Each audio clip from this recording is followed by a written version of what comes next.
Descubre nuestra programación y prepárate para ver mucho más.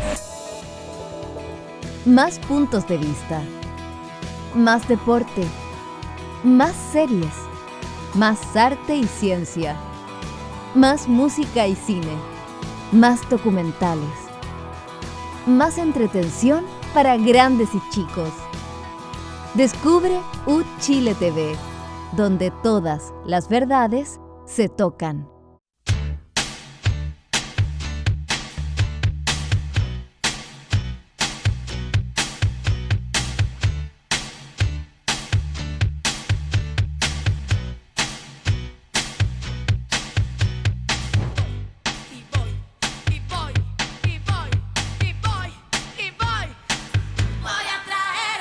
Buenas noches, bienvenidos y bienvenidas a un nuevo episodio de Descabelladas. Aquí estamos de costumbre con nuestras queridas colegas, copanelistas, Yasna Levin y Mirna Schindler. Ahora están de rojo las dos. Casi sí, pero no. Pucha. No, nosotros aplicamos el protocolo de Doña Lucía, así que no nos repetimos. Pero Son rojos distintos. Somos rojos. sí, Son matices. son matices. Matices. Sí. El arco iris tiene Como muchos el PC. colores. ¿Cómo han estado? ¿Cómo estás? Bien. Bien. Nada que contar especial. ¿Tú? Nada especial que contar. Mi perrito se acaba de hacer caca dentro de la casa. ¿Te sirve? Perdón, pero es que que llegó un mensaje. Sí, no. Diarrea. Son Lo siento. esos dramas Tengo un domésticos problema, que, tiene problema al estómago. que te transforman la agenda. Sí, porque me conflictúan. No sé si me explico. Yo tengo una linda noticia que A compartir. ver, cuenta. Hoy día firmamos en el colegio de mi hija la circular 0182, que es el reconocimiento formal de su nombre social.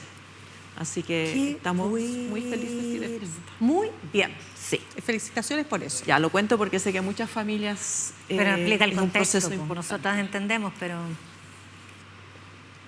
Mi hija es transgénero y entonces el colegio que ya se lo reconocía, pero o sea, ella hizo en la lista del curso aparecía con nombre masculino. No. Ella ya se le reconocía su nombre social Ya. desde hace, pero este es el acto Oficial y solemne. oficial y solemne. Sí. Me parece súper. Muy bien. Para el bueno, proceso de gran cambio legal noticia. luego en el Qué registro bueno, civil. Ale. Así que lo comparto porque espero que muchas familias puedan acceder al mismo procedimiento que ahora es ley y está mandatado por el Ministerio de Educación, así que háganlo, chiquillas. Oye, yo me siento súper mal porque lo mío era como una cuestión tan bien doméstica. No, pero de todo inconfesable. está hecho la vida. Es de verdad los también. Bueno, gatos que se cagan en la cama a eso no me ha pasado todavía. ¿Te actos ha pasado? importantes.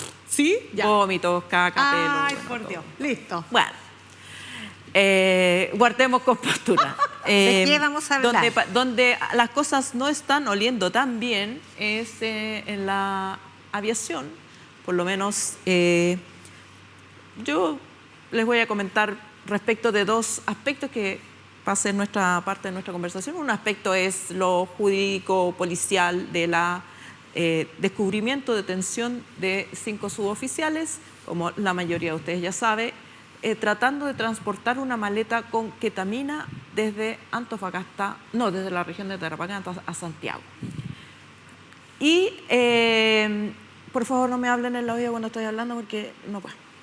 Y el segundo aspecto tiene que ver con las relaciones institucionales en que el comandante de la Fuerza Aérea le hizo un parelé al presidente respecto de las facultades, si el presidente tiene o no facultades para instruirle a hacer cosas. Entonces, partimos con Yasna. ¿Cuál es tu opinión? Sí, creo que tal como lo enunciaste, este fenómeno tiene dos dimensiones. Uno, la pertinencia y las alarmas que se levantan cuando ponemos a militares a custodiar situaciones de riesgo con el narcotráfico, porque a lo de la FARC se sumó días antes el tráfico de cocaína por parte de un grupo de militares, de miembros del ejército. Entonces, esa es una dimensión que creo que es una discusión latente y pendiente en Chile, porque cada vez que hay crímenes se pide que los militares asuman tareas para las cuales tenemos que entender los riesgos. Y la otra dimensión es lo que a mi juicio se produjo, que es un brote de insubordinación. O sea, a mí me parece que las declaraciones tanto las declaraciones presenciales que hizo el comandante en jefe del Ejército, como el comunicado, de la FACH, como el comunicado de la institución, informando que se iba a entregar información a la Fiscalía, son señales de una renuencia a aparecer frente a la opinión pública, subordinándose a una instrucción que había dado el presidente. Voy a explicarlo un poco más para quienes no están al día con cada detalle, pero sucede que lo que pidió el presidente, después de que la Fuerza Aérea se negara a hacer, es entregar la información del hecho delictivo, vale decir, de un maletín con ketamina que fue encontrado en un avión de la FACH para traficarlo, entregar la información a uno de los organismos persecutores del delito chileno, que es la Fiscalía, el Ministerio Público. Se rehusaron a hacerlo y el presidente le pidió que lo hiciera en virtud de la ley. Y de hecho el ministro de Seguridad explicó que el artículo 19 del Código de Procedimiento Penal obliga a todo funcionario público a entregar información respecto de delitos al Ministerio Público. Entonces el comandante en jefe dice: el presidente no tiene injerencia respecto de esto. Y no deja muy claro si se refiere a entregar la información o a otro aspecto de esta situación, que es la contienda de competencia por la jurisdicción o militar, vale decir, de la Fiscalía Aérea, o del Ministerio Público, vale decir, el persecutor civil ordinario, para conocer de estos temas. Y además confunde estas cosas porque el presidente no le pide que entregue la competencia. Eso hay trabado un recurso que se llama contienda y lo tiene que resolver la Corte de Apelaciones y eventualmente también la Corte Suprema.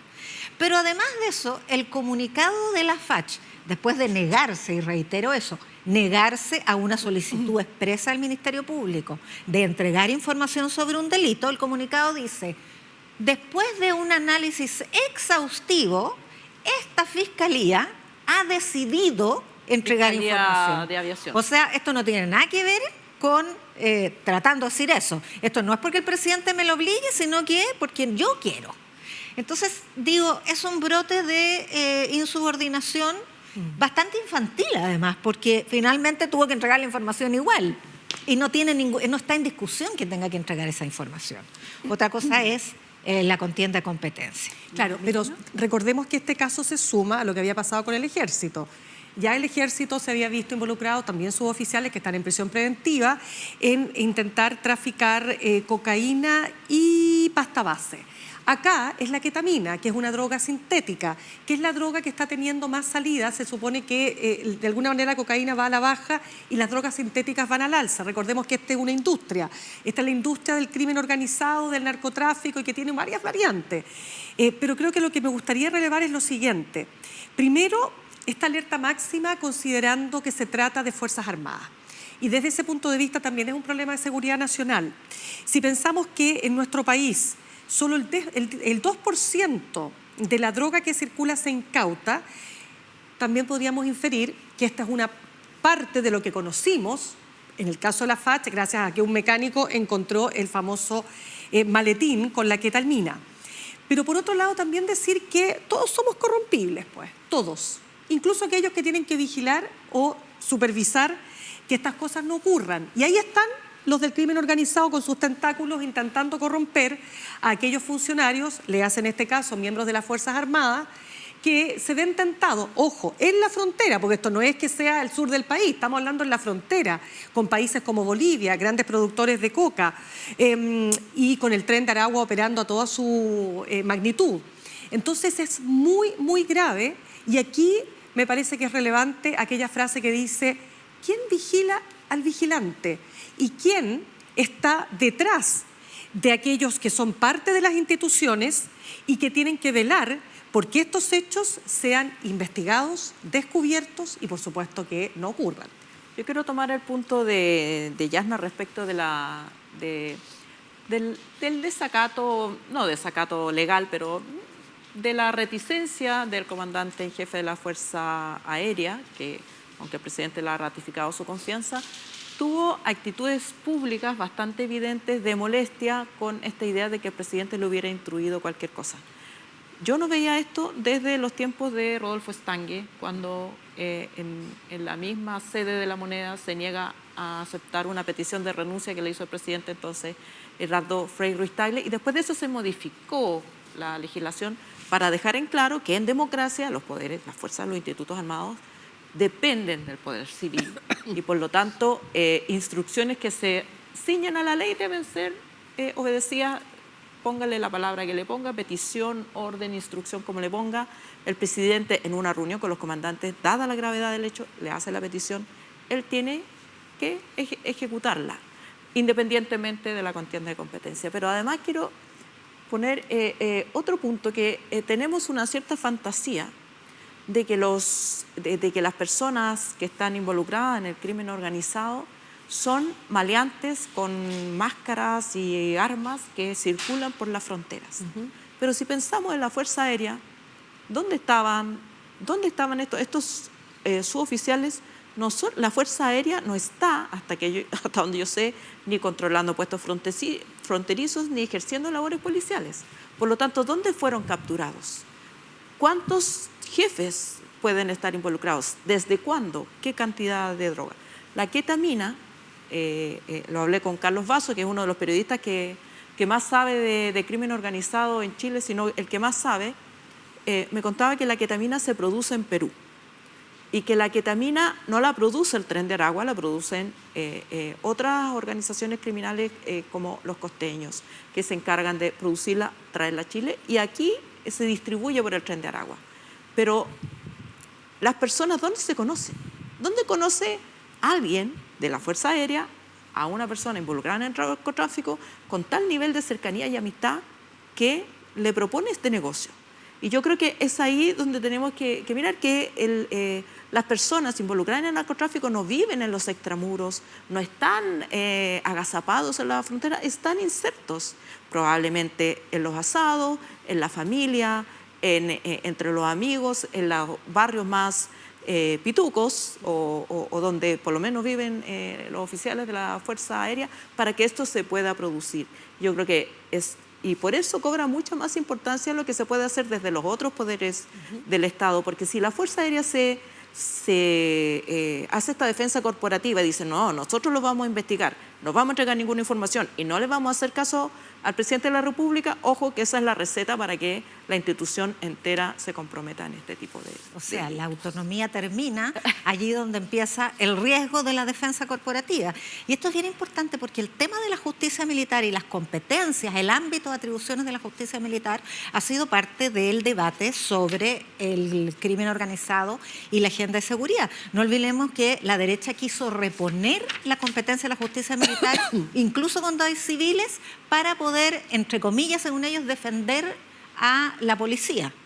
¿Y por qué esto es tan peligroso? Fíjate que cuando hay un delito de carabineros, lo investiga la PDI. Cuando hay un delito de la PDI, lo investiga Carabineros, por razones evidentes. ¿Quién nos puede asegurar a nosotros que los suboficiales que están implicados en tráfico de droga no tienen además a sus mandos y a los mandos de sus mandos? No tenemos idea y no lo podemos descartar. Y es por eso que el ámbito de competencia de la justicia militar tiene que tener límites y jurídicamente los tiene.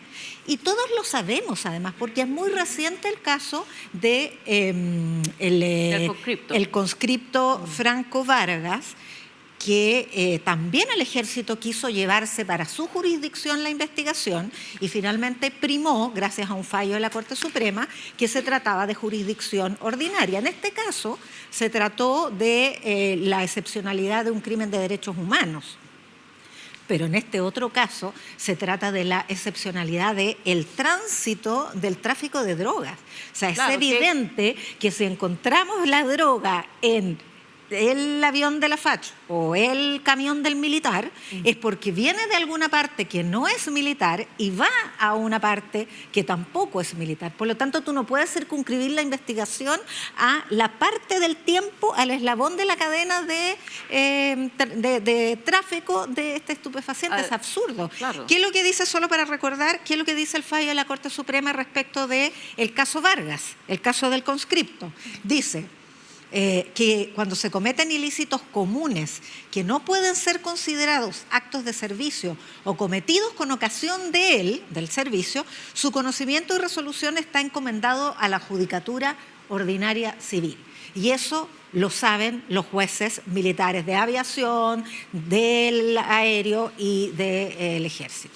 Además, se supone que en democracia las cortes militares están para juzgar delitos en función de los servicios. ¿Qué función de servicio es traficar droga? O sea, no está ni siquiera tipificado en el Código de Justicia Militar y por lo tanto es evidente y es obvio. En muchos casos, carabineros, por ejemplo, cuando se detiene a un carabinero que, como ha ocurrido, o vendiendo armas, o traficando, o con cohecho, se da de baja inmediatamente y se le pasa a la justicia ordinaria. Ha sido así hasta ahora, incluso en el caso de los suboficiales. ¿Por qué en este caso la Fuerza Aérea quiere que este caso se investigue como traición a la patria? Está bien, habrá algún aspecto a lo mejor que sea traición a la patria, pero es evidente que es un delito común cuyas capacidades de investigación y por transparencia y por éxito de la investigación debiera estar en quien sabe investigar estos delitos, que es la justicia ordinaria. Recordemos que el tráfico, ahora, las bandas de narcotraficantes no solamente trafican drogas. Un paréntesis nomás, sí, porque es respecto a lo que estás diciendo. Ha habido casos de drogas vinculados a delitos de drogas que se investigan en la justicia militar, pero son porte, consumo, dentro de regimientos y por militares. Obviamente, el tráfico, que es un tránsito de una cadena de varios eslabones, no tiene nada que ver con eso. Claro, eso es como por la disciplina militar, que es el otro se Exacto. investiga, claro. Tener a la Fuerza Aérea, imagínate lo que es tener la fuerza, es la joya de la corona para los narcotraficantes. Aviones, porque cómo se trafica la droga, con personas, con burreros, tener aviones. Súper rápido. Y súper eficiente, mucha cantidad en poco tiempo. Lo otro es que no solamente hay casos en este tiempo, en el último tiempo, y esto también lo resalta Carlos Vaso, no solamente hay casos de infiltración de las bandas criminales en la fuerza de los institutos armados, también entre fiscales, también entre asistentes de fiscales. Entonces, se requiere en esta amanecer, digamos, despertar del poder de infiltrador del narcotráfico y de cualquier entidad que tenga esa cantidad de dinero y recursos, es que deben haber policías de asuntos internos en todas las instituciones armadas, incluso también en las fiscalías, porque es obvio que si yo quiero traficar lo que sea, trata de blancas, trata de droga, lo que sea que quiera traficar, mientras más control tengo sobre los institutos armados, mejor me va a ir. Claro. Ahora, tú te das cuenta que acá el tema de la corrupción va más allá de los sueldos, va más allá de los beneficios que pueden tener los funcionarios susceptibles de ser corrompidos, ¿no? Porque la corrupción es un tema mucho más de fondo. O sea, evidentemente que si a mí me ofrecen que voy a ganar lo que no voy a ganar en años, debe haber una formación, creo yo, valórica muy profunda para que esa funcionaria o funcionario no caiga en la tentación de entrar en este mundo que, dicho sea de paso, más allá de los ingresos, es tremendamente peligroso. O sea, sabemos cómo actúan estas organizaciones criminales donde el asesinato, el sicariato, el secuestro, etcétera, ¿no? También es parte del package, o sea, definitivamente. Por lo tanto, no deja de llamarme la atención, pero a veces la tentación y la codicia es mayor. Ahora, lo que decía al comienzo, el hecho de que se corrompa a instituciones armadas, tú decías que están los aviones, los F-16 respecto de la FACH, o en el caso de los tanques Leopard 2 del Ejército. Por eso, efectivamente, es un tema de seguridad nacional y es muy grave lo que aquí está pasando, y es, insisto, la capa que conocemos. No sabemos si hay otros funcionarios que pasaron la droga, que lograron entrar, y nuevamente por eso la ruta del dinero. Porque al final del día, ¿qué es lo que está de fondo en todo esto? Bueno, ¿cuál transacción se hizo? ¿De qué manera? Para que ese dinero fuera blanqueado. Ahí está el fondo.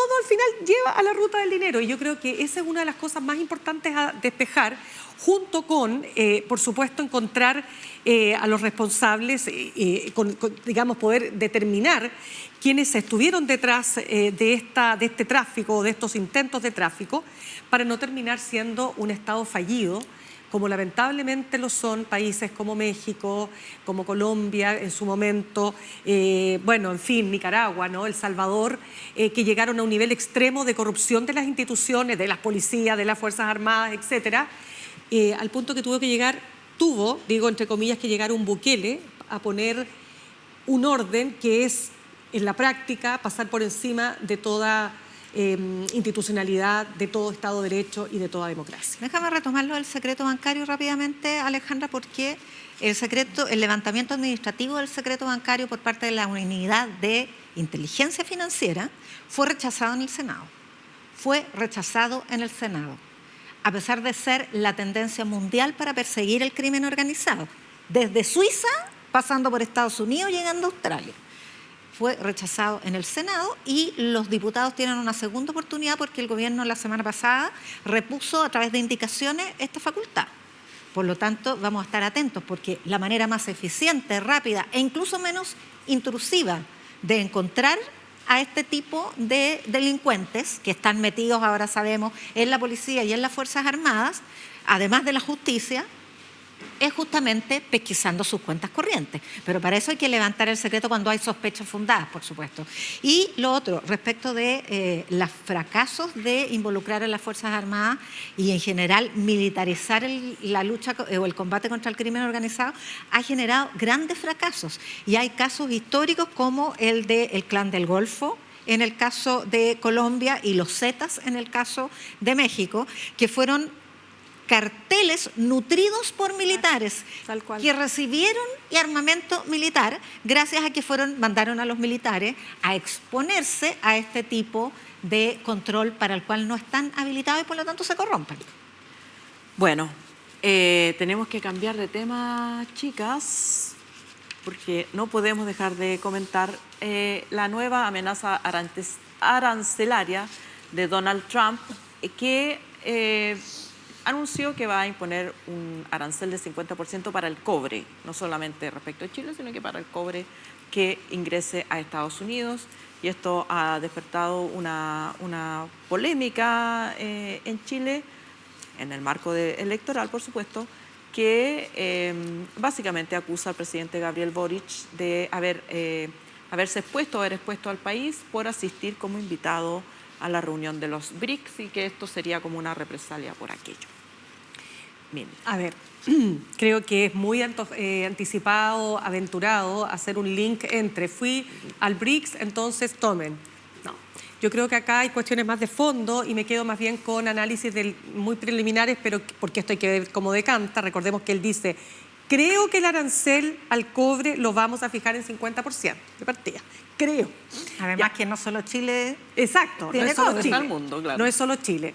Y porque además, yo creo que Trump en este tironeo, ¿no?, de fuerzas que están en disputa dentro del propio MAGA o del propio Partido Republicano, yo creo que Trump en el fondo lo que está haciendo es apuntar a aquellas industrias que tienen un peso estratégico, por ejemplo, en el tema de la transición energética, tecnológica, y ahí el cobre es fundamental. Entonces, finalmente es algo que tiene que ver con una cosa entre geopolítica y de poderío económico. O sea, creo que la crítica a la participación de Boric en el BRICS y en cualquier otra economía, aunque sea de países autoritarios, justamente revela lo injusto y lo impertinente de esa crítica frente a la posibilidad de que un autócrata, que además se levanta con el estado de ánimo que determina sus decisiones y puede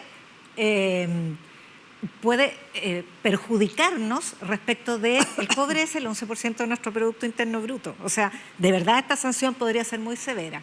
Por lo tanto, ¿qué tiene que hacer una economía frente a esa amenaza? Diversificarse, buscar otros mercados. Y eso es justamente lo que fue a hacer Boric al BRICS, que no fue a asociarse al BRICS, sino que fue a tener reuniones con India, con China, que son parte de los receptores de nuestro cobre. Bueno, recordemos que Trump solo dijo que tal vez esto empiece a operar el 1 de agosto. Se suponía que los aranceles ya iban a empezar a operar, pero dijo el 1 de agosto tal vez.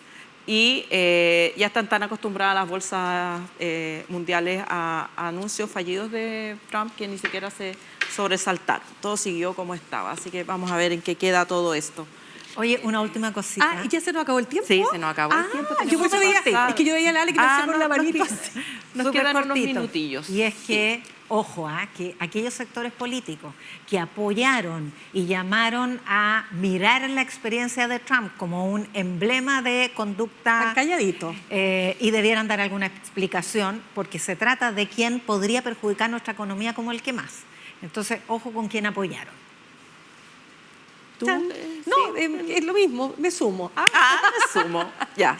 Bueno, continuará la saga de Trump porque además está muy complicado con la lista de Jeffrey Epstein que Ahora, decidieron enterrar. Hay una cuestión respecto al debate sobre la política de relaciones comerciales de Chile y si se junta con quienes no nos gustan o si nos gustan políticamente. La diplomacia en el ámbito comercial es para poder abrir mercado y evidentemente toda gestión que vaya en esa dirección sirve. Me tengo que callar. Sí, se tiene que callar porque ya se nos acabaron los minutos. No, solamente Oye, qué quería rápido decir que se pasa aquí todo. hay que distinguir entre el dogmatismo de no juntarse con China cuando no te gusta quién lo hace y el pragmatismo de los empresarios que sí aplauden este tipo de relaciones comerciales. Les queremos recordar nuestra serie documental La Sangre Tira, que se exhibe este viernes a las 22 horas, donde chilenos y chilenas buscan sus orígenes. En cada capítulo, una protagonista decide buscar a sus ancestros en el extranjero para elaborar su árbol familiar. Y les recordamos que, por supuesto, estamos en UChile TV, canal de televisión abierta, y que nos pueden seguir también en nuestras redes sociales, en YouTube, Spotify y otras, Facebook, X también. ¿Hay gente todavía en X? Lamentablemente. Blue Sky. Sí. Bueno, continuamos después en nuestro segundo bloque.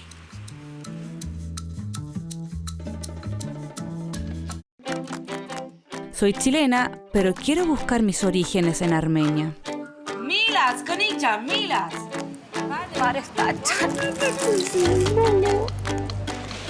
Soy chilena y tengo un nombre que suena extranjero, Danisa.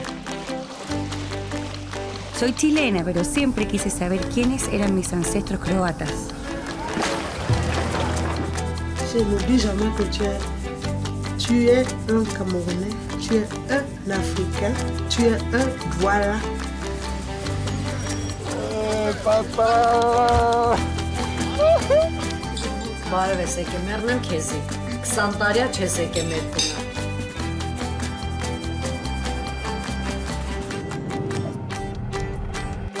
There's happening so many magic moments in this street. Oh, another one, another more. Well, and this is my grandfather Norman, who came here, 20 years ago. Al escuchar el acento de mi voz, muchos dirán que no es muy chileno, pero soy chileno. Fui uno de los primeros niños que nacieron en la colonia Dignidad. Voy a comprar toda la tienda. ¿Toda la tienda? Esas son palmeras, ¿cierto? Sí, son ricas, son ricas, son ricas. Chile es mi país, pero en Alemania están las raíces de mi familia. Raíces que fueron cortadas por el fanatismo, la religión y el crimen. Me llamo Kaori Parra-Tsunekawa. Me veo caminando por Tokio como un sueño hecho realidad.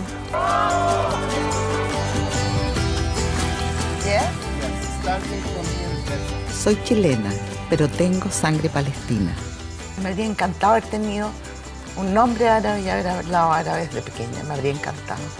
Operation, I take this. For one operation, she takes money, I take this. Mis antepasados, como muchos en Chile, provienen del Valle de Aztlán, tierra de vascos y navarros. En 1733 llegó a Chile mi 6 veces tatarabuelo. Son 10 generaciones. ¿Quién fue este señor? ¿Por qué se vino a Chile a los 22 años? Me sentiré panameño. Podré comprender más de la historia de mi papá. Conoceré más de mi propia historia.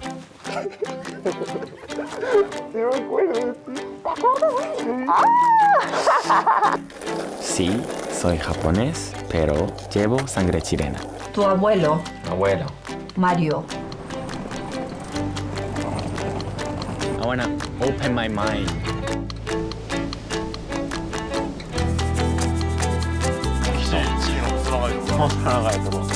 이겨야마 레레레 비바 칠레.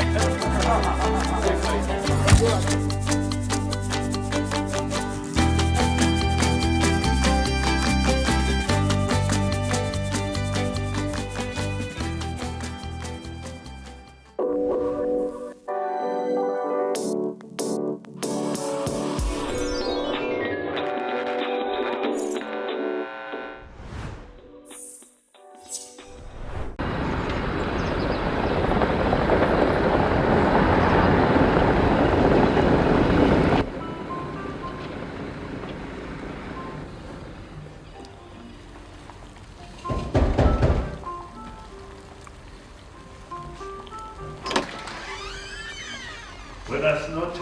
Buenas. Ando buscando a Ilse Müller. Soy Thomas Feuerbach, su pareja. No hay ningún huésped con ese nombre acá. No puede ser. Tú dices otra cosa, tú dices después, solo tengo 2 parejas chilenas acá registradas y yo pido ver el registro, el libro al registro, ¿ya? No hay registro. Ya. Buenas noches. Buenas noches. Soy Thomas Feuerbach, ando buscando a Ilse Müller, mi pareja. No hay ningún huésped con ese nombre. ¿Ya? No puede ser. Así que puede retirarse. ¿Tú sabes a escena?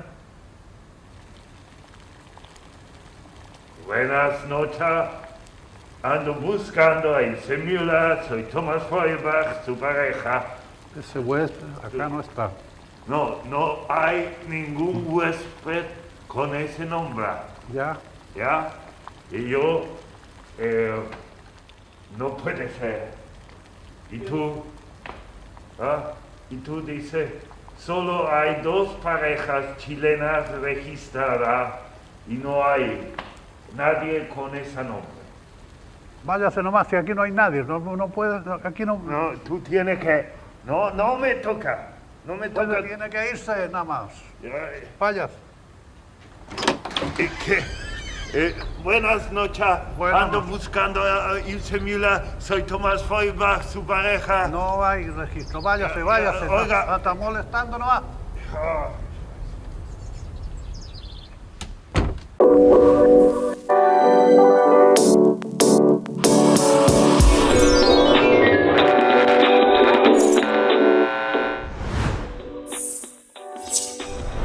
Estamos de vuelta en Descabelladas y les quiero contar, antes de que se me olvide, que tenemos una invitada de lujo en nuestro tercer bloque, que es la embajadora de Palestina en Chile, Vera Babón.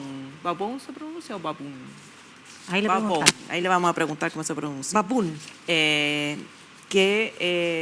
suerte tenerla, ¿no? Para poder hablar de ese tema del cual normalmente hablamos a distancia. Ahora vamos a tratar el tema de las primarias, no de las primarias, de la elección presidencial, porque después de las primarias se ha consolidado Janet Jara en los primeros lugares de varias encuestas, entre ellas la CADEM, que le da un 26% por primera vez de preferencias por sobre José Antonio Kast con 22%, aunque en tercer lugar Evelyn Matei tiene un 18% y si uno suma las 2 opciones de derecha, por supuesto que tienen más. Sin embargo, Data Influye sorprendió con una encuesta en junio y julio que reveló que Jara lidera las preferencias en primera vuelta con un 39% y que en segunda vuelta, vamos a ver unas gráficas, en segunda vuelta estaría prácticamente empatada con José Antonio Kast Y muy cerca, con Evelyn Matei, separada por solo 2 puntos, que viene siendo como el error estadístico. Sí, pues. ¿Te agrego otra encuesta? Ya, agrega Tengo otra. solamente ya. porque hubo un tren de encuestas este fin de semana. Sí. La encuesta Criteria mostró que Janet Jara lidera en preferencias espontáneas, pregunta abierta. Janet Jara lidera por primera vez con 29%, Kast 22%, Matei baja 17%. Cuando le preguntan a las personas quién crees que será el próximo presidente o presidenta, 34% Janet Jara, 27% Kast, 18% Matei. Y en un escenario de primera vuelta, ella obtiene 31%, Kast 22%, Matei 18%, Parisi 9%, Kaiser 8%, etc. Y en escenarios de segunda vuelta, Kast vencería a Jara, 42 versus 35, y Matei también le ganaría, 40 versus 35. Eso. Bueno, la pregunta es política, obvio, si se ha vuelto competitiva Janet Jara para la segunda vuelta, que es digamos, hasta ahora el sobreentendido es que para primera vuelta es una buena opción, pero no así para segunda. Ya. O sea, qué duda cabe que se volvió competitiva. Creo que esto demuestra las virtudes de una primaria, porque hoy día Janet Jara es más que la suma de los 4 candidatos que se disputaban la representación de esa alianza de 2 coaliciones. Estas encuestas son muy sorprendentes, o sea, hablan de un efecto espuma. En segundo lugar, creo que esto golpea muy fuertemente al adversario. O sea, aquí la suma de los candidatos de derecha dejó de duplicar a la suma de los candidatos del oficialismo, y eso es muy sintomático. Ya se venía mostrando el descenso y el desgaste de la candidatura de Evelyn Matei, pero hoy día ya empieza a expresarse el estancamiento de la candidatura de José Antonio Kast. Y en general el impacto emocional, tanto en los propios candidatos y las candidatas, como en las filas de sus respectivas infanterías, cuando empieza a producirse la amenaza, la amenaza de los desafiantes, tiende a bajar la moral y a bajar el desenvolvimiento frente a una campaña. Y eso es muy peligroso. Y en tercer lugar, es claro, por el efecto que esto tuvo en la democracia cristiana, que va a cohesionar y está cohesionando en torno a la posibilidad de una lista parlamentaria única. Y eso sería la salvación para el sector en un futuro parlamento que parecía configurarse con predominio absoluto de la oposición de derecha. Y digo, la propia democracia cristiana, más allá de la posición minoritaria de su presidente, que lo ha dicho y fue desautorizado, hay una Junta Nacional que tiene que resolverlo, pero los parlamentarios que quieren salvar su reelección piden a gritos ir en un pacto parlamentario común. Los mismos que antes hablaban de los comunistas como una cosa bien degradada. Los mismos hoy día quieren y aman a Janet Jara. Sí, sabes que yo quiero agregar algo que parece que efectivamente los comandos respectivos de las derechas, pero sobre todo estamos pensando en las más competitivas, Kast y Matei. Quiero comentar una entrevista de Kast que creo que entendió muy bien su comando y su grupo de asesores, que el anticomunismo no es una herramienta que les va a dar rédito. ¿Y por qué lo digo? Porque en una entrevista este fin de semana, él nunca se refiere a Janet Jara en los términos de una crítica anticomunista por el solo hecho de ella ser militante del Partido Comunista. Él habla de la candidata que representa la continuidad de un gobierno fracasado. Y además dice en esa entrevista que de lo que se trata, ya que tenemos una emergencia en materia de seguridad y en lo económico, dice él, vamos a formar un gobierno de emergencia, ¿no es cierto?, levantando esos eslogans, pero que dice relación básicamente con nosotros somos los llamados a sacar al país, entre comillas, de la ruina en que está, pero insisto, jamás apuntando a la candidata Jara como la candidata del Partido Comunista. O sea, Kast lo entendió rapidísimo. Sí, y de hecho la estrategia de campaña de esta semana de la derecha ha sido tratar de traerla al terreno de explicaciones por conductas o hechos ocurridos en su gobierno, como esta comisión investigadora por la muerte del gafiter en La Moneda, en que la van a tratar de citar a esa comisión para que declare qué hizo o qué no hizo como ministra del Trabajo. También respecto de la decisión de 40 diputados del oficialismo de llevar al Tribunal Constitucional la llamada ley de la permisología, afirmando que si los parlamentarios no apoyan un proyecto liderado o presentado por el propio gobierno, ¿qué garantías de gobernabilidad da Janet Jara? O sea, se están bajando por ese lado más que... buscando por dónde. Claro, buscando la manera de pinchar el neumático. El globo. Exacto. También creo que ha sido un efecto, lo que decía Yasna, un efecto sorprendente, que las fuerzas oficialistas que antes de la primaria, todos en off, todos decían, no, sí, lista única es lo que queremos, pero es imposible, o no es imposible meter a todos los candidatos, todas las aspiraciones en una lista única. Las dos listas era casi un hecho. Ahora hay una especie de espíritu de unidad en que están todos dispuestos a hacer sacrificios, porque la perspectiva de tener una candidata competitiva y de tener una lista única enciende, digamos, el entusiasmo y salir del derrotismo en que estaban sumidos antes. Bueno, lo dice Pablo Longueira en una segunda columna que publica este fin de semana, dando cuenta del valor de la unidad del oficialismo, no solo para enfrentar las primarias, sino para pensar en una lista parlamentaria. Y dice, Chile está primero, sale así titula su columna, haciendo un llamado, pero mira, yo diría que lo pudiera traducir casi una desesperado, súplica. Una súplica, pero a los republicanos fundamentalmente, pongan a Chile primero. ¿Cómo es posible que al otro lado están unidos con todo lo que ha sido este gobierno y ustedes no son capaces de darse cuenta que solo con unidad se va a poder enfrentar el próximo periodo?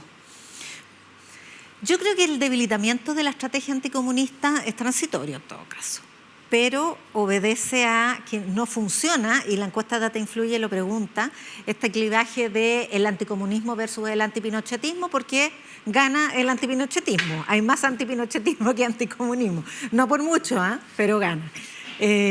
Ahora, el clivaje que realmente acomoda y donde encaja y donde se vuelve más competitiva todavía el oficialismo a través de Janet Jara es el de élite versus nosotros los de abajo que surgimos y nos cuesta llegar a fin de mes, porque es muy creíble en una figura que eso es verdad. Claro.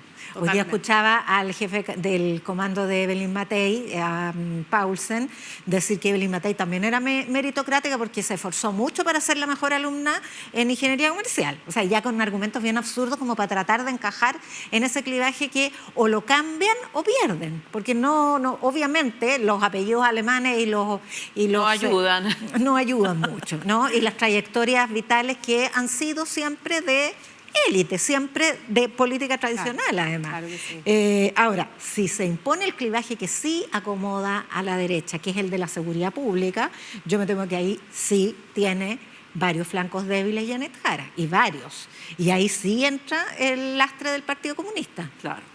Porque tiene harta explicación que dar respecto de que no lo ha hecho, respecto de que nunca firmó el acuerdo para el proceso constituyente, respecto de que nunca condenó la violencia, que sí lo condenó el resto de la izquierda, la violencia durante el estallido, y respecto de que cuando hicieron un allanamiento en Villa Francia consideró que era una persecución a las organizaciones sociales, una cuestión que nunca logró probar. Y un discurso de Daniel Jadwe que también es muy incómodo. Y también el discurso de las relaciones internacionales. Yo entiendo que es majadero situar en el apoyo a dictaduras por parte del Partido Comunista la discusión política. Y tiene toda la razón Janet Jara cuando dice yo estoy postulando a gobernar Chile. Pero cuando tú tienes un partido político que estructura su parte importante de su política en el tema internacional, al punto que en el aniversario de su fundación van los embajadores de Rusia, el embajador de China y el embajador de Nicaragua. En ningún acto de ningún partido van embajadores de las internacionales respectivas que integren los socialistas o los liberales. Pero aquí sí, pues entonces es un tema muy central para el Partido Comunista que le va a costar a Janet Jara y no lo puede escabullir porque efectivamente hoy día se dieron cuenta que por ahí no va. pero en algún momento sí va a ir por ahí el ataque, va a ir por todos lados. Y el otro tema es el flanco económico. Es decir, la candidata Jara, siendo candidata del Partido Comunista antes de la elección primaria, tenía una propuesta que hoy día se supone que está en... ¿Cómo se diría? En revisión. No, pero es que hay una palabra que quería usar. Reconstrucción. Trabajo en la vía. Claro. Trabajo en la vía. Estamos trabajando para usted. Estamos trabajando para usted, unos cartelitos así en el camino, porque el socialismo democrático, o sea, en la interna, y no en la interna, en la externa también, se espantan con esta idea del modelo de demanda interna, que lo consideran kirchnerista, y el tema del sueldo vital, cuando ya tenemos un sueldo mínimo que ha crecido, pero impresionantemente en este periodo. Entonces, ponerle más presión al empleo, etcétera. Entonces, va a haber una serie de ajustes, se espera. Pero súmale al hecho de que en la carta de Nicolás Aguirre, que era un nombre, el exministro de Hacienda, era un nombre que circulaba, y de pronto aparece, oh, sorpresa, no, yo nada que ver, o sea, de hecho esto es un gran malentendido. Todas esas cosas están ahí dando vuelta, y por eso que la Yana tiene razón cuando dice, todo esto hay que verlo con mucha cautela, todas estas cifras del 39%, tal, son efecto, por supuesto, de la primaria, y también son gran efecto de las características personales que tiene la candidatura de Janet Jara. Pero queda mucho camino por recorrer. Queda mucho camino por recorrer, pero todo esto, si uno escucha a Lautaro Carmona, lo tiene hasta ahora por lo menos súper claro, y hace énfasis todos los días en que Janet Jara no es la candidata del Partido Comunista, sino la candidata de una coalición.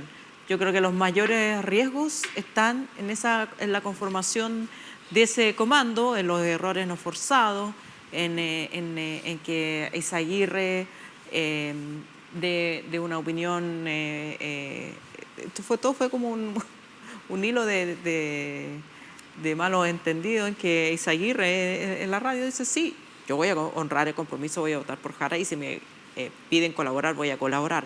De ahí a conformar parte del comando era otra cosa, y tuvieron que aclararlo tanto Janet Jara como él, que digamos eran declaraciones de buenas intenciones nomás respecto del ex ministro de Hacienda. Pero es que terminó diciendo, no estoy disponible. Claro, no estoy disponible para ser parte del comando, pero porque aparentemente nunca dijo tampoco, que lo está. claro, aparentemente nunca lo dijo que lo está, dijo que voy a contribuir, no es distinto a ser parte del comando. Pero más allá de qué fue lo que pasó en realidad, el hecho de que aparezcan estas discrepancias públicas, claro, va a pasar. Y va a pasar en la medida en que los partidos no se disciplinen tampoco respecto, pues se supone que ahora los partidos van a poner los nombres para el comando, y cuando se amplíe ese comando puede suceder estas típicas tensiones de que sale alguien que dice algo y habló a nombre del comando o no habló a nombre propio. Lo que le pasó a Toá con ¿cómo se llama? Landerreche. Cuando esas personas hablan y son parte del comando y meten las patas a nombre de quien hablan, exacto, porque hasta ahora Jara ha tenido control de su campaña, pero ahora va a haber una campaña que es de todo el sector. Total. Como entonces queda mucho tiempo. Jadwe es a Jara lo que Landerreche fue a Toá. Sí, pero... que juegan un papel parecido. Claro, pero incluso puede ser que Jadwe esté más controlado por su deseo de ser parlamentario. Pero hay otros personajes. Sí, claro. Siempre hay gente que termina por el otro lado, voluntaria o involuntariamente. Involuntariamente, y quedan muchos meses.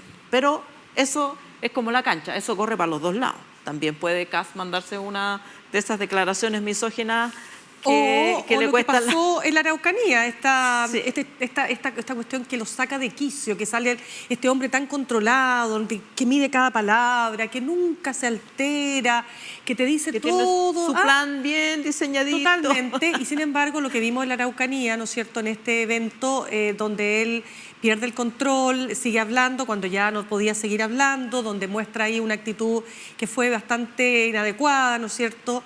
Bueno, la gente igual se pregunta, ¿cuál es el verdadero Kast, no? Ese tan controlado, como que también es raro. De repente siento que Matei, con todo, es naturalmente mucho más auténtica. Pero bueno, es el votante el que decide, ¿no? Demasiado auténtica, parece. Quizás demasiado Oye, auténtica. hay un punto de esta elección presidencial que no podemos desatender y es el voto migrante, el voto extranjero. Porque habría un acuerdo, está ahí en tiras y aflojas, para que los votantes extranjeros no sean multados. O sea, en el fondo, que no tengan votación obligatoria. Y son 786.000, ha subido en un 16% respecto de la última elección. Imagínate. Son hartos votos y sabemos, y está medido por varias encuestas, que son mayoritariamente de derecha. Sí, pues. Así que bueno, Wow. está por verse, pero tenemos que cambiar de tema porque el próximo tema sí requiere que le dediquemos tiempo y que tiene que ver con la nueva forma de medir la pobreza. El presidente de la República le encargó a una comisión asesora el año pasado, el año 2023, acaban de entregar su informe, que actualice la forma de medir la pobreza. Chile ya había adoptado esta manera de medir la pobreza multidimensional, pero las dimensiones habían quedado desactualizadas, habían criterios que no se consideraban y se entrega este informe.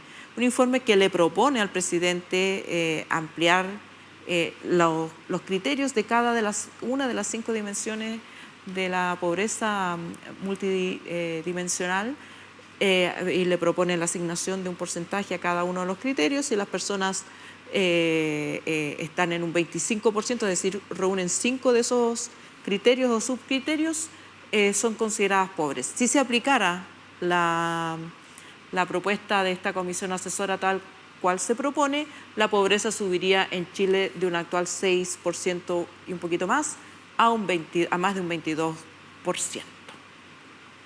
¿Quién quiere opinar primero? Tú, Mirna, porque... Yo. Mira, yo creo que... había partido los otros. Sí, no, es importante decir que esta Comisión Experta Asesora Presidencial, así se llama, para la actualización de la pobreza, un título largo, pero sesionó por 15 meses, según entiendo, sesionaban, si no me equivoco, cada 15 días, 5 horas, una cuestión bien intensa, pero lo más importante que yo quiero destacar es la transversalidad y que todo lo que se discutió en esta comisión fue acordado por unanimidad. Y cuando digo transversal, es transversal. Yo diría que era, tal como se ha señalado, una actualización necesaria. Había varios ítems ahí que estaban generando, no voy a entrar en el detalle técnico porque hay muchas cositas que son cosas muy técnicas, pero que en el fondo no estaban representando la realidad de la pobreza en Chile. Y cuando hablamos de pobreza, no solo hablamos de ingresos, cuando hablamos de pobreza multidimensional estamos hablando de acceso a la salud, educación, la cultura, la vivienda, es decir, son cuestiones mucho más amplias, ¿no? Así que me parece desde ya ese aspecto súper importante. Y me quiero quedar con un dato, Ale, que me lo decía hoy día precisamente el presidente de esta comisión, Osvaldo Larrañaga, que hablaba de que esta comisión, su propuesta es que en una familia de 4 personas se requeriría un ingreso de 600.000 pesos, pero teniendo la casa pagada, es decir, no pagando arriendo, para no estar en la pobreza. Pero si no tienen, digamos, casa propia y por lo tanto pagan arriendo, esa cantidad debiera ser de 850.000 pesos. Estamos hablando de una familia de 4 personas. Entonces, si este es el estándar que se está planteando, imaginémonos cómo vive esa familia con 4 personas, con menos ingresos de los que estamos hablando. Con el sueldo mínimo, que como tú dices ha subido mucho, pero no alcanza para salir de la pobreza. O sea, si vamos a cifras, la canasta básica, que hoy día se considera para todas las políticas públicas, entre ellas para medir la pobreza, vale 70.000 pesos, la canasta básica de alimentos. Y la línea de la pobreza en Chile, que se reajusta también por IPC, es de 238.900 pesos. Esa es la línea de la pobreza, o sea, consideramos no pobre a todo aquel que gane más de 240, que tenga ingresos mayores a 240.000 pesos. Entonces es evidente que... La pobreza medida por ingresos. Es que la canasta básica se supone que no son ingresos, pero sí, tienes razón. Entonces, es evidente que la subestimación de la pobreza es algo que se viene arrastrando. La multidimensionalidad de la misma data de 2012, me parece 2012, que fue la última actualización. O sea, más de 15 años, ¿no? Entonces, es el momento de actualizarla. Ahora, eso no significa que los frescolines que se quieren aprovechar de cada evento y cada noticia para generar una polémica, no significa que en Chile subió la pobreza. Lo que significa es que en Chile, desde 2012 hasta hoy, se ha subestimado la pobreza, pero con la misma vara en cada uno de los gobiernos. Sí, esto tiene implicancias de política fiscal en un contexto en que no está muy holgada la situación fiscal, porque hay muchas políticas públicas de subsidios, de bonos y de otros beneficios que están asociadas a la línea de la pobreza. Si tú subes la línea de la pobreza, todos esos beneficios van a subir y por lo tanto requiere un financiamiento, o sea, no es llegar y aplicar esta medición. Por eso es que se posterga el procesamiento de la encuesta CACEN, que debiera entregarse en estos meses, pero ahora uno entiende, si recién se entrega las recomendaciones para medir mejor, uno entiende que hay que adaptar el procesamiento de la información de la CACEN para entregar los resultados de manera rigurosa. Sí, yo quiero poner el acento en dos dimensiones para que las personas lo comprendan. Antes se consideraba que si una persona, un grupo familiar, vivía en una casa propia, el valor estimado de arriendo de esa casa era un ingreso. Claro. Se consideraba un ingreso presunto. Tal cual. Pero las personas no están arrendando su casa, están viviendo en la casa, por lo tanto es ficticio que tengan ese ingreso y esta propuesta permite corregir eso, es decir, correcto, las personas que viven en su casa propia no tienen el ingreso del arriendo, por lo tanto se reajusta el ingreso. Y lo otro es el cambio de percepción respecto de la desnutrición. Antes la medida de pobreza era niveles de desnutrición infantil, ahora es obesidad infantil, que es igualmente un indicador de pobreza que antes no se consideraba. Entonces son pequeños, todos esos ajustes lo que hacen y que es importante como sociedad que reconozcamos el nivel de pobreza que existe realmente. A ningún gobierno le gusta decir que la pobreza es un 22%. Es mucho mejor decir que es el 6% que mide actualmente, pero la realidad es la realidad y los pobres no van a desaparecer porque... Es importante para fijar agenda pública porque decir 6% de pobreza es algo nimio, es algo que, bueno, afecta a algunos pobrecitos, resolvámosle con política focalizada, que es la respuesta que ha tenido el Estado de Chile desde que existe el neoliberalismo. Pero que un quinto de los chilenos vivan pobreza, según esta nueva metodología, ya te repone el problema en la agenda pública y te obliga a enfrentar los problemas de ingreso y de políticas sociales de una manera que es bastante menos conveniente a concentrarla en los problemas de seguridad solamente. Así que, claro, visibiliza un fenómeno que hoy día está invisibilizado. Porque se supone que en Chile lo único que nos preocupa es la delincuencia y llegar a fin de mes a un problema secundario. Y lo otro que quiero también destacar, Ale, es que en Chile se da un fenómeno que es el siguiente. Hay pobreza, hay clase media, capas medias, como ustedes quieran, pero hay un sector que está entre medio y que es lo que se llama, desde el punto de vista técnico, es un sector muy vulnerable que ante cualquier evento, una enfermedad, un gasto muy grande de manera inesperada, cae inmediatamente a la pobreza.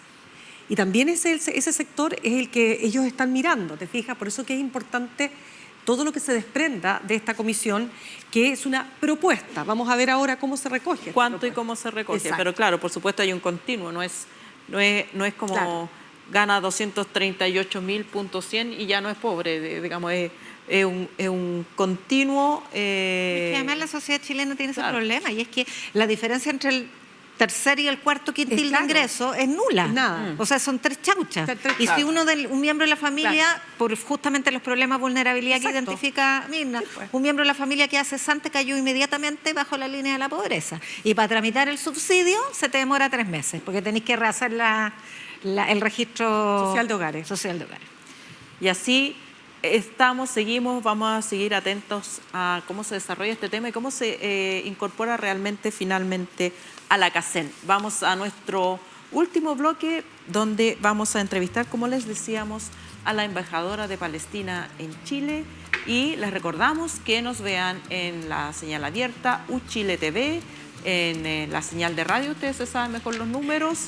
11.2 en la región metropolitana de televisión abierta digital y 102.5 la radio. La radio FM. Ya. Nos vemos en el siguiente bloque. Espérennos.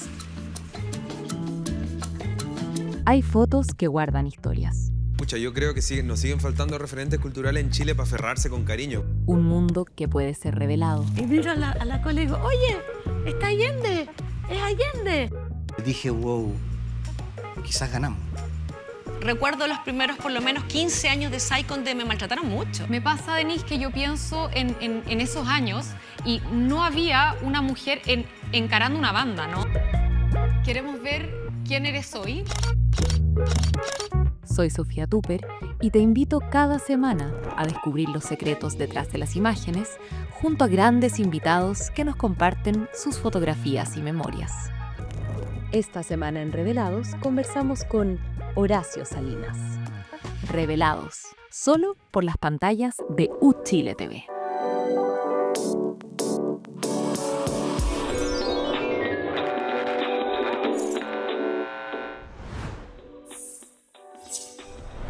Estamos de vuelta con nuestra invitada, la embajadora de Palestina en Chile, Vera Babún, y les contamos que para que las diferencias de lenguaje no sean un obstáculo para esta conversación, vamos a hablar más lento y a tal vez traducir por aquí alguna u otra palabra en inglés, porque la idea es que podamos conversar y comprender lo que la embajadora nos tiene que contar. ¿Cómo está, Vera?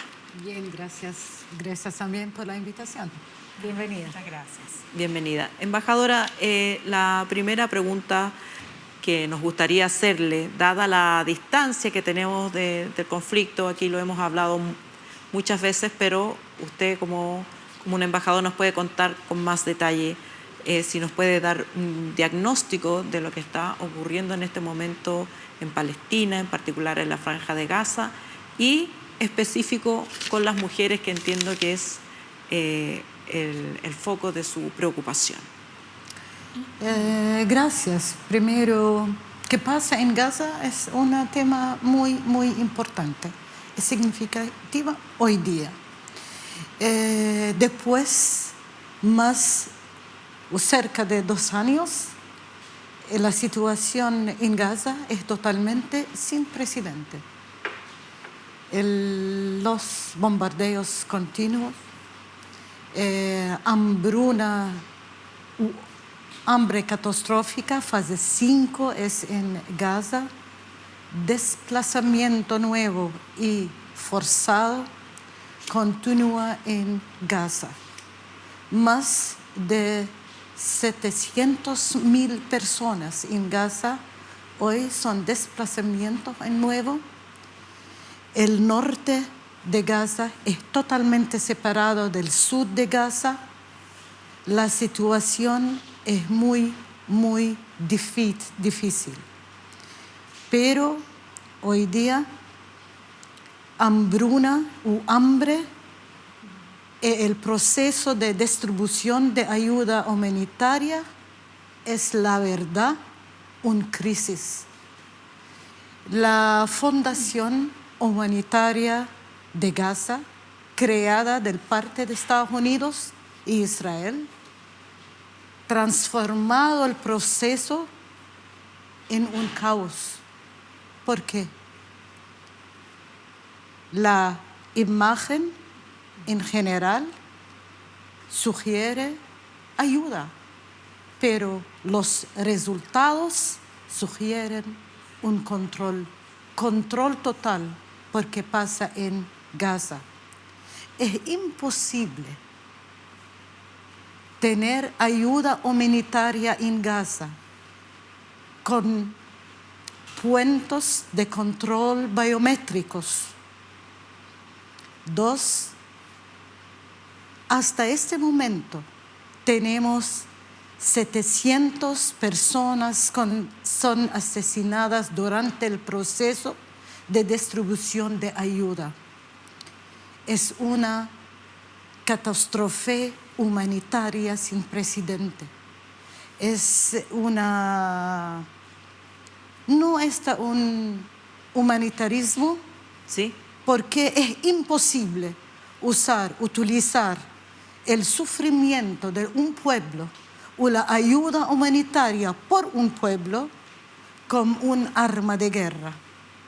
La situación, las condiciones de Gaza necesita una solución del alto de fuego, pero también otras medidas. Desplazamiento es muy grande.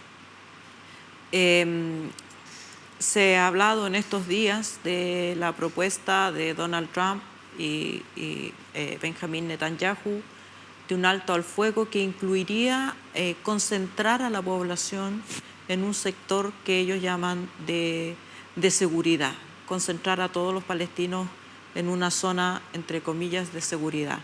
¿Qué le parece a usted esa propuesta? Para nosotros, con palestinos, alto de fuego es alto de fuego. ¿Ah?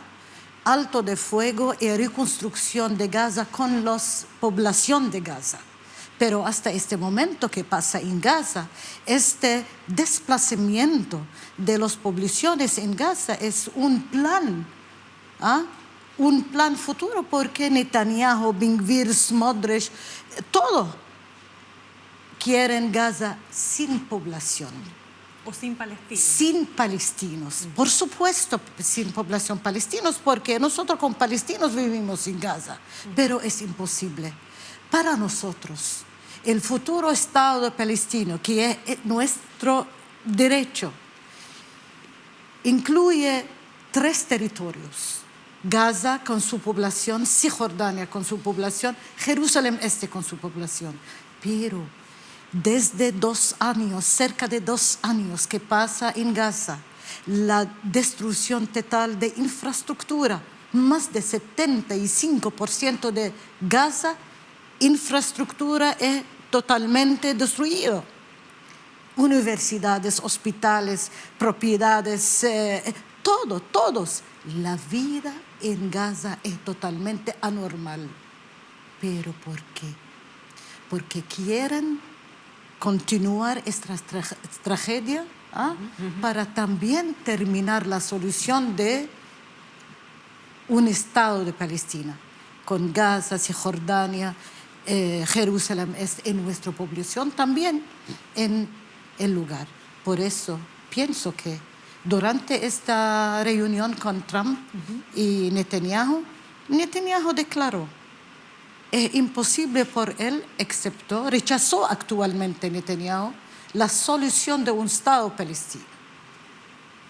Claro por Netanyahu, pero es nuestro derecho. Por eso, que pasa en Gaza hoy día es muy, muy crítico. Embajadora, ¿por qué cree usted que ha sido tan difícil concientizar o sensibilizar respecto del genocidio como concepto de lo que ha ocurrido en Gaza? Es un genocidio.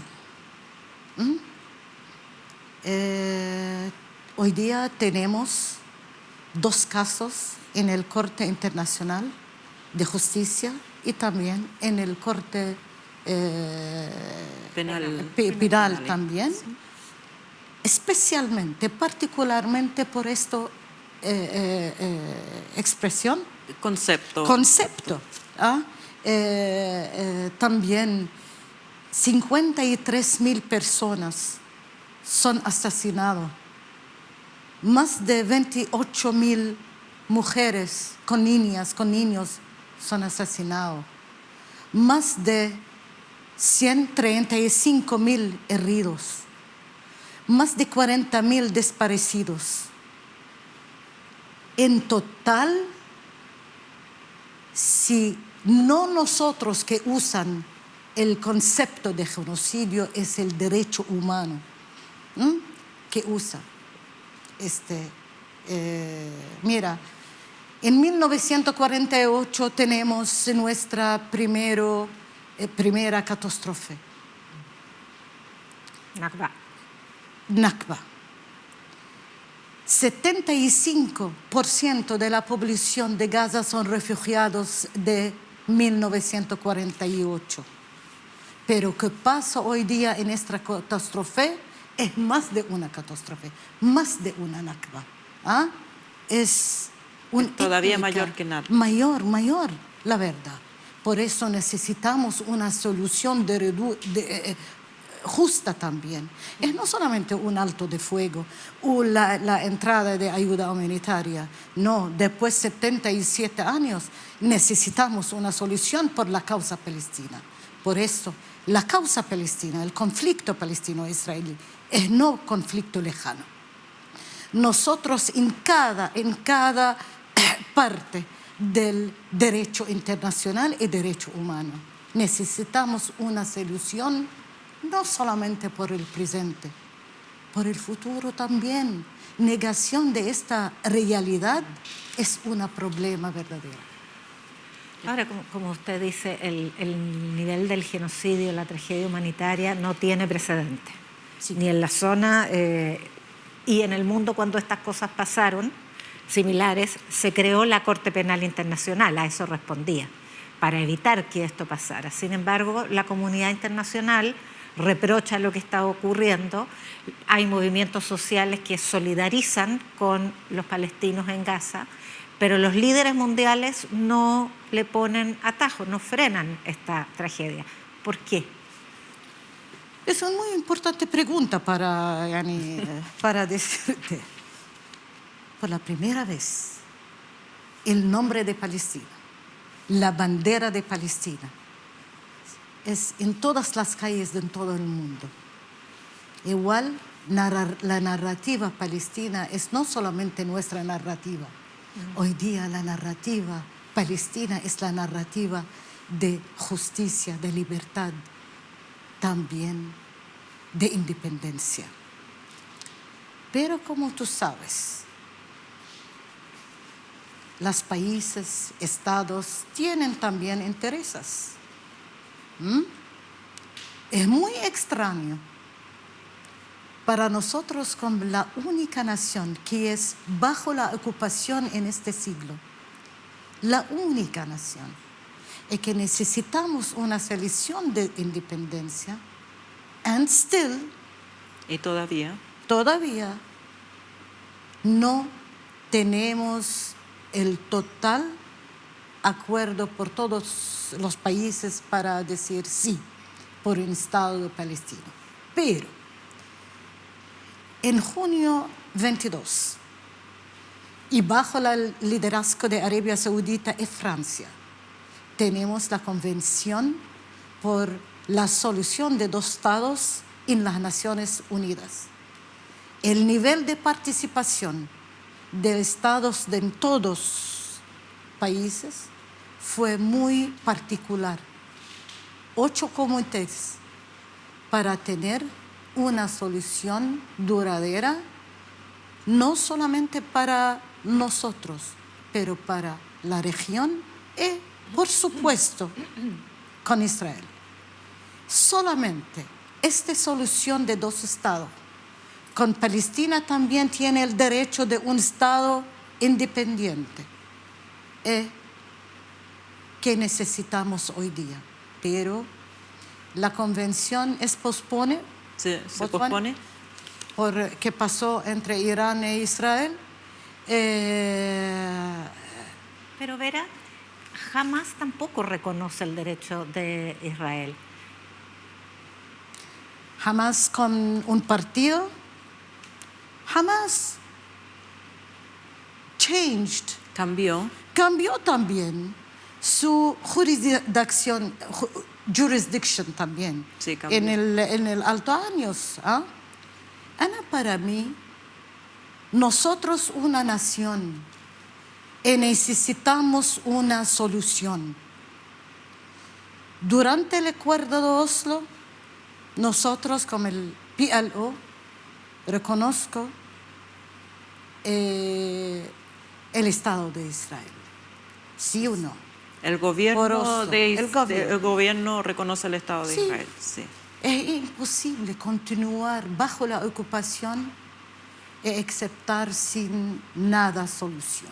Por eso necesitamos hablar hoy, a este día, a esta hora, porque el sufrimiento es más grande, pero el plan para terminar la causa palestina es más grande. Por eso necesitamos tus voces, las voces de todo el mundo. Y esta convención fue muy importante. Espero que durante las próximas meses tenemos esta convención en las Naciones Unidas.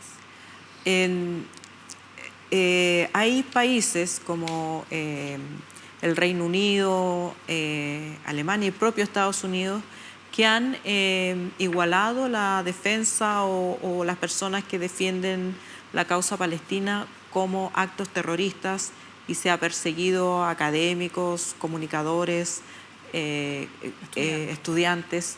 Esta es la narrativa normal. La narrativa normal por estos países. Pero en línea muy fina, como palestinos tenemos los derechos para resistir. Porque es importante, muy imposible, la verdad imposible, que nosotros vivir bajo esta ocupación por tanto. Por eso, si quieren crear una solución, pienso que necesitan realizar el problema, realizar que necesitamos nuestra independencia.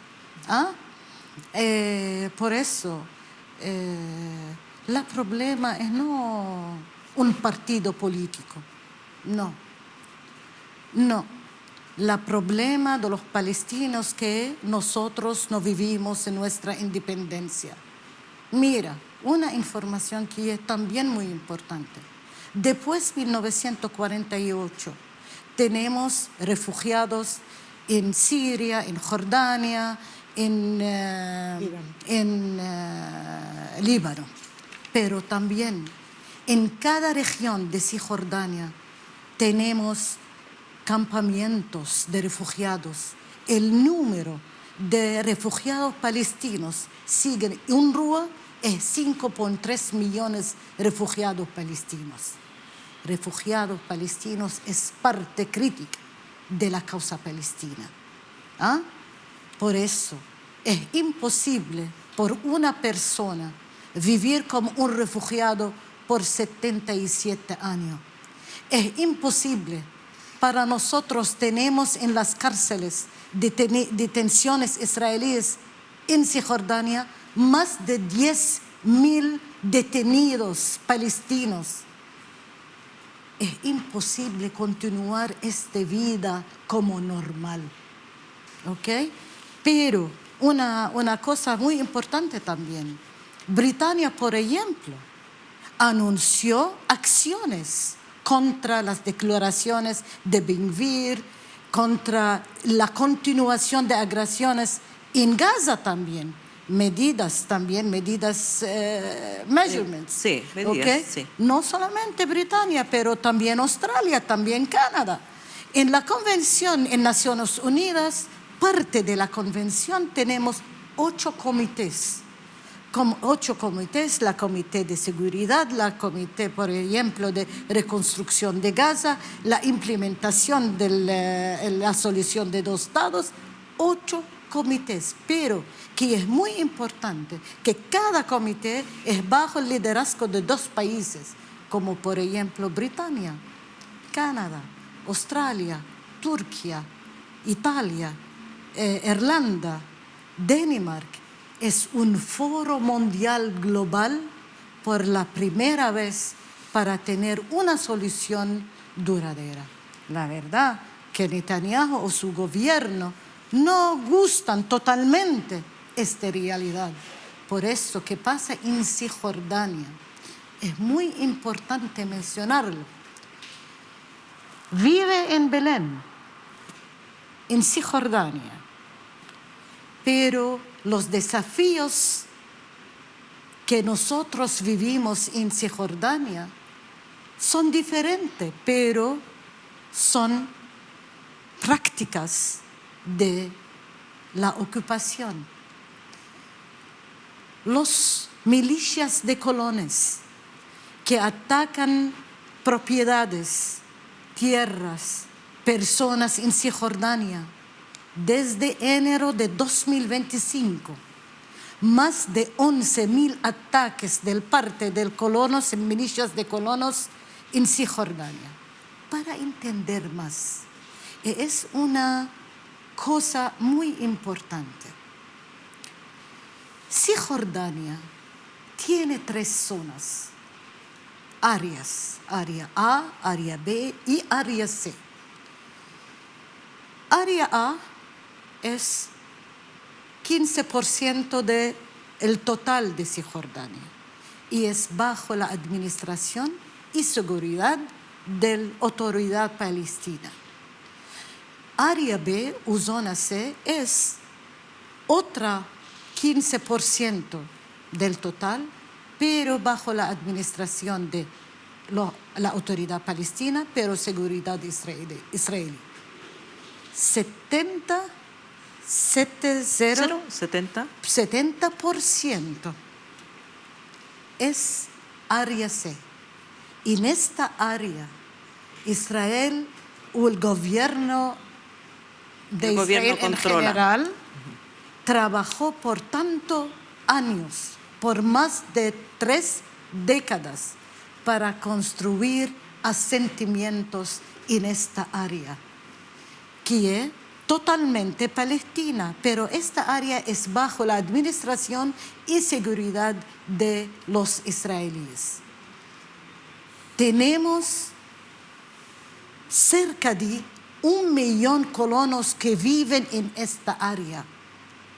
Pero, tú sabes, esta área es muy importante por el futuro Estado de Palestina.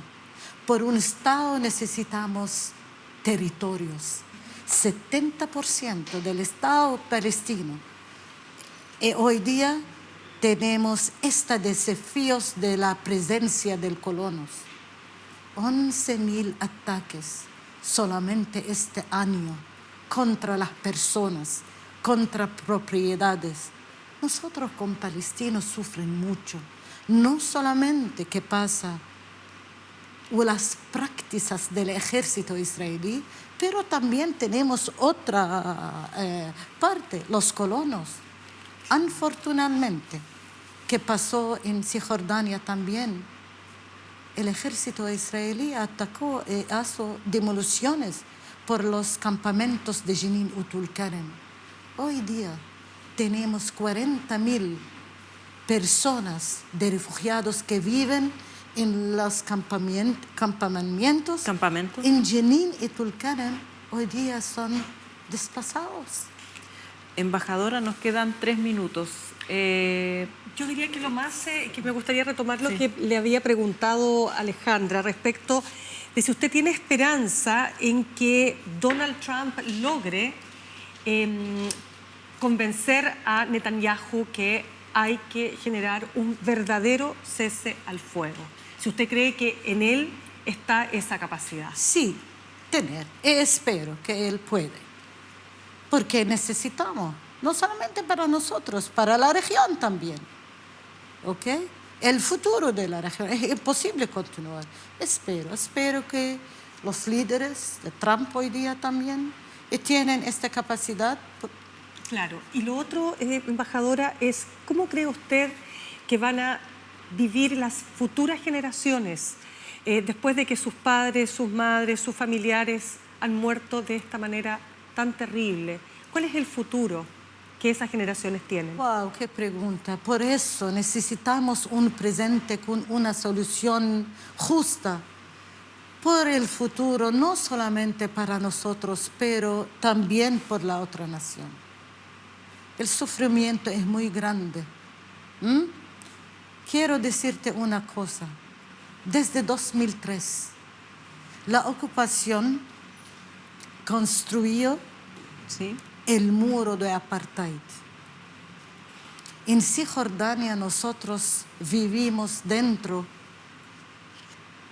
de un lado del afuera del muro de apartheid de los israelíes. Pero para mí es un muro de apartheid. Cada nación vive totalmente separada. Una realidad muy clara. También nosotros como palestinos vivimos en Palestina. Nació en Palestina. Y nuestro derecho en vivir en Palestina es muy importante por un futuro, por nuestra generación. ¿Qué pasa hoy día? Tenemos una sesión por los exámenes del Tawjihi, exámenes del último años de colegios. En Palestina, 52.000 estudiantes tienen que rendir. Pero tenemos también 2.000 estudiantes que son afuera de Gaza. ¿Ok? Por eso, la decisión de nuestro Ministerio de Educación para tener exámenes por los 2.000 estudiantes, para hacer los exámenes en las embajadas afuera del mundo, afuera de Palestina, en todo el mundo. Tenemos 37 embajadas palestinas que hacer los exámenes por los 2.000 y también en Chile tenemos 2. Esta una respuesta por tu pregunta. Tenemos como palestinos la capacidad para vivir. Tenemos la capacidad de resiliencia. Por eso espero que este capítulo de nuestra vida de sufrimiento venir a cerrado, porque es imposible continuar. Muchas gracias, Vera. Muchas gracias, queridas colegas. Hemos terminado nuestro episodio de hoy. Les recordamos, como siempre, que nos están viendo seguramente a esta hora por la señal abierta de Uchile TV. Nos pueden escuchar también en la radio de la Universidad de Chile, en la frecuencia FM 102.5 y, como siempre, en las redes sociales múltiples y diversas donde quieran buscarnos, porque si nos buscan, no se encuentran. Nos vemos en la próxima edición de Descabelladas.